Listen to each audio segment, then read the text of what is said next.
Hi everyone and welcome to Daily Current Affairs for 17th of August. So let's start the day with the first important topic and that is PM Usha scheme. So let's discuss this scheme from the exam perspective. So Kerala, Tamil Nadu and West Bengal are 3 out of 14 states and union territories that have not yet signed a crucial memorandum of understanding with the Union Education Ministry. तो basically आप देखोगे यहाँ पे 3 राज्यों का नाम दिया गया है, केरल, तमिलनाडु और वेस्ट बंगाल, जो 14 स्टेट्स और यूटीज में से हैं जिन्होंने अभी तक एक एमओयू साइन नहीं किया है एजुकेशन मंत्रालय के साथ में। तो इसके बारे में हम देख लेते हैं कि क्या मैटर है। चलिए, प्रधानमंत्री उच्चतर शिक्षा अभियान। नाउ अगर आप पीएम उषा का फुल फॉर्म देखोगे तो यहां से ही समझ में आ जाता है कि यह स्कीम शिक्षा से जुड़ा हुआ है, एजुकेशन से जुड़ा हुआ है। प्रधानमंत्री उच्चतर मतलब हायर एजुकेशन शिक्षा अभियान, और यह सेंट्रली स्पॉन्सर्ड है। कितनी बार आपको हम बता चुके हैं कि सेंट्रली स्पॉन्सर्ड जो है वो 60-40 के रेशियो पे होता है। 60% बाई सेंटर और 40% बाई स्टेट का फंडिंग होता है इसमें।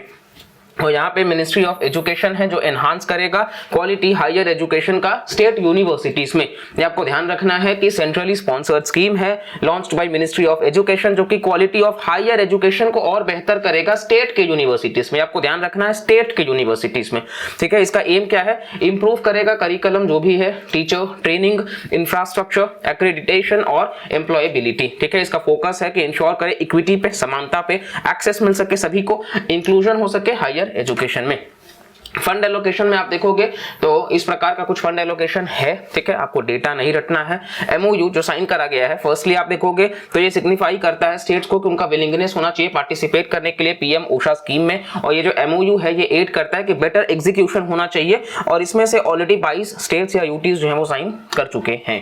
नाउ कंसर्न्स क्या है? नेशनल एजुकेशन पॉलिसी का इंप्लीमेंटेशन जो कि कस्तूरी रंगन कमेटी के रिकमेंडेशंस पे बेस्ड है, ठीक है। तो आप देखोगे कि कहीं ना कहीं एमओयू जो है वो ऑब्लिगेटरी करता है को कि वो इंप्लीमेंट करे अलग अलग रिफॉर्म्स जो कि नेशनल एजुकेशन पॉलिसी में आउटलाइन करा गया है। और ये जो रिफॉर्म्स है ये इंक्लूड करता है establishing an academic credit bank. एक क्रेडिट बैंक होना चाहिए, एकेडमिक क्रेडिट बैंक, कि वो क्रेडिट देता रहेगा कि ये यूनिवर्सिटी जो है उसकी पढ़ाई अच्छी चल रही है तो उसको क्रेडिट बेहतर देगा। जैसे आप देखोगे कि इकरा वगैरह जो क्रेडिट रेटिंग देते हैं कंट्रीज को, उसी के हिसाब से allowing entry and exit flexibility, मतलब कोई भी आ सकता है निकल सकता है, ये फ्लेक्सिबिलिटी होना चाहिए, ऐसा नहीं कि रिजिड हो, तो ये इजी होना चाहिए। और अडॉप्ट करे समर्थ ई गवर्नेंस प्लेटफॉर्म, तो ये ई गवर्नेंस का जो समर्थ प्लेटफॉर्म है ये भी काफी बेहतर कर रहा है। तो इस वजह से आप मेंस में इसको कोट कर सकते हो या प्रीलिम्स में भी आ सकता है कि समर्थ क्या है। चलिए नेक्स्ट हम बात कर लेते हैं इश्यूज क्या क्या रेज करे गए हैं राज्य सरकारों के द्वारा। तो सबसे पहला बात तो ये है कि 40%, क्योंकि हमने आपको पहले ही बताया कि ये सेंट्रली स्पॉन्सर्ड है तो राज्यों ने कहा कि 40% तो आखिर हम ही को ही उठाना पड़ रहा है, ठीक है। दूसरा बात आप देखोगे तो स्टेट एम्फेसाइज कर रहे हैं कि ज्यादा उनको फाइनेंशियल सपोर्ट चाहिए सेंट्रल गवर्नमेंट से, ताकि वो नेशनल एजुकेशन पॉलिसी के रिफॉर्म्स को मतलब इंप्लीमेंट कर सके। मतलब फंडिंग एक मेजर कंसर्न बन रहा है यहाँ पे। फिर आप देखोगे एमओयू जो है वो एड्रेस नहीं करता है एलोकेशन ऑफ फंड्स को जो कि चेंज किए गए हैं, मतलब आउटलाइन, मतलब ये एमओयू एड्रेस नहीं करता है जो भी एलोकेशन ऑफ फंड्स हैं उसके बारे में। साथ साथ आप देखोगे नेक्स्ट हमारा जो है दैट इज यूरिया गोल्ड। तो हाल ही में प्रधानमंत्री नरेंद्र मोदी जो है उन्होंने ऑफिशियली लॉन्च किया है यूरिया गोल्ड नामक एक फर्टिलाइजर। सवाल हो सकता है यूरिया गोल्ड क्या है, तो ये एक फर्टिलाइजर है। चलिए, ये बेसिकली यूरिया फोर्टिफाई करा गया है सल्फर के साथ में। इसको डेवलप किया है state owned Rashtriya Chemicals and Fertilizers Limited. Composition में आप देखोगे तो 37% नाइट्रोजन है, 17% सल्फर है और यूरिया के अलग अलग नाइट्रोजन के मिलाकर के कंपोजिशन है। साथ साथ आप देखोगे इसका ऑब्जेक्टिव है कि एड्रेस करना सल्फर डेफिशिएंसी को भारतीय सॉइल्स में, ठीक है। तो सल्फर का डेफिशिएंसी अगर है, जैसे नाइट्रोजन का तो डेफिशिएंसी समस्त भारत के सॉइल्स में है इंक्लूडिंग एलुवियल सॉइल, ठीक है।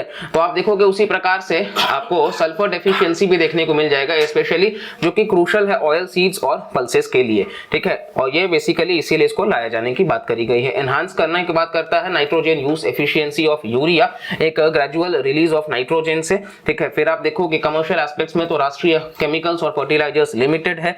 इसी के साथ साथ में आप देखोगे नेक्स्ट हमारा जो स्कीम है दैट इज लॉन्च ऑफ हवाई 3024। तो बेसिकली ये विंध्यागिरी में प्रोजेक्ट है एक 17A फ्रिगेट, जिसका नाम विंध्यगिरी पे रखा गया है। 6th शिप है फ्रिगेट का, जो कि लॉन्च करा गया है garden reach ship builders and engineers limited Kolkata.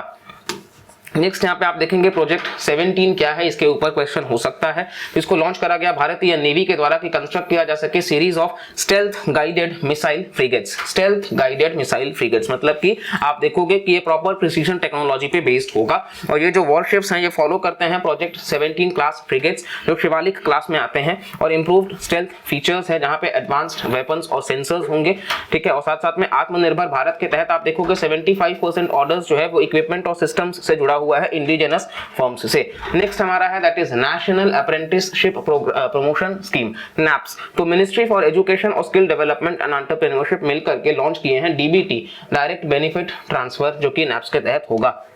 Now naps को लॉन्च करा गया 2016 में गवर्नमेंट के द्वारा प्रमोट किया जा सके अप्रेंटिसशिप कंट्री में प्रोवाइड करके फाइनेंशियल इंसेंटिव्स, टेक्नोलॉजी और एडवोकेसी सपोर्ट, ठीक है।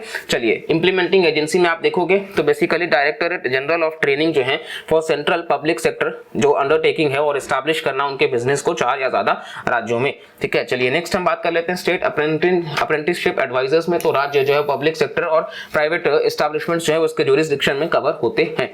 तो ओवरऑल ये हमारा डेली करंट अफेयर्स का था। बाकी भी आपको daily current affairs daily channel पे मिल जाएगा, तो वीडियोस को प्लीज पूरा देखिए और अगर आपको पसंद आ रहा है तो लाइक शेयर और सब्सक्राइब भी करके रखिएगा। और साथ साथ में चैनल पे बाकी भी इंपॉर्टेंट वीडियोस हैं तो आप उनसे भी बने रहिए। और आपकी तरफ से भी कोई टॉपिक है जहां पे आपको डाउट लगता है या किसी भी प्रकार से आपको लगता है कि उस पर हमको वीडियो बनाना चाहिए तो आप